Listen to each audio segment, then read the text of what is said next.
Nous sommes à côté du RM 0 CO2, un RM 1200 qui lui en lui-même n'est pas une véritable nouveauté, mais qui aujourd'hui a un système de propulsion tout à fait unique. Il s'agit d'une propulsion électrique alimentée par une pile à combustible.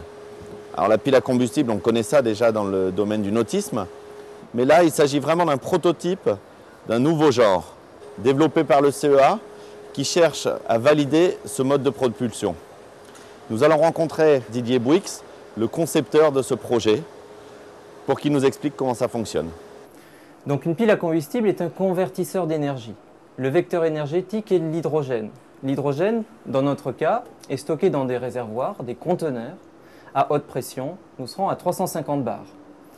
Ces réservoirs vont fournir et alimenter l'hydrogène au niveau de la pile. Cette pile, par l'intermédiaire d'autres auxiliaires, notamment qui apporteront de l'air, va fabriquer de l'électricité, de la chaleur et ne produira que de l'eau. Ce qui nous permettra aussi d'assurer toute la production d'eau chaude sanitaire dans le voilier.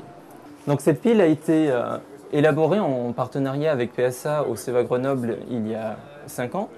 Et cette pile a fait l'objet de plusieurs études en milieu terrestre. Et pour la première fois, nous allons pouvoir avoir un retour expérimental, et c'est là aussi un des fondamentaux de cette mission, sur les composants, les auxiliaires en environnement marin. Il s'agit d'évaluer et d'essayer d'avoir de nouveaux avantages tels que l'absence de bruit et ne produire aucun polluant et conserver le confort de l'équipage. Donc au sujet des piles au méthanol qui sont déjà connues dans le nautisme, eh bien, nous avons privilégié la solution de l'hydrogène car il n'y a pas d'émission de CO2. Nous avons équipé ce voilier d'un moteur électrique dont la puissance est équivalente à l'ancien moteur diesel de 40 chevaux. Et pour cela, nous avons ce système pile à combustible d'une puissance de 35 kW électriques.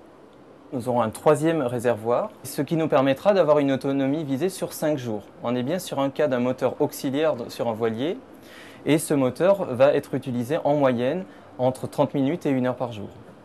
Autour de ces réservoirs, pour pallier au principal danger d'explosion éventuelle, nous aurons un système de ventilation naturelle et forcée pour éviter un confinement de cet hydrogène dans ce local technique.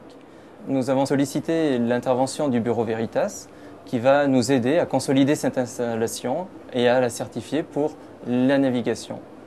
Au niveau électrique, nous avons donc aucune modification sur le réseau Servitude en 12 volts où nous avons gardé les anciennes batteries et sur lesquelles nous allons utiliser des panneaux photovoltaïques et une éolienne.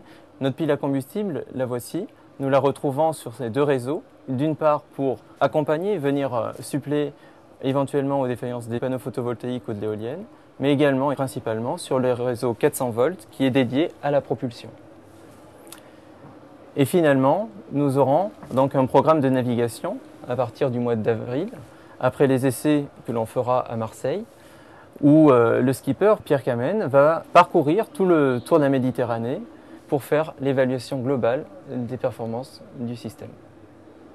Ce projet Zéro CO2 permet de concrétiser l'utilisation d'une pile à hydrogène sur un voilier de plaisance, mais on n'en est pas encore à un développement de masse puisque ce prototype à bord coûte 2 millions d'euros et que la solution de recharge, c'est-à-dire amener l'hydrogène à bord, n'existe pas aujourd'hui dans tous les ports.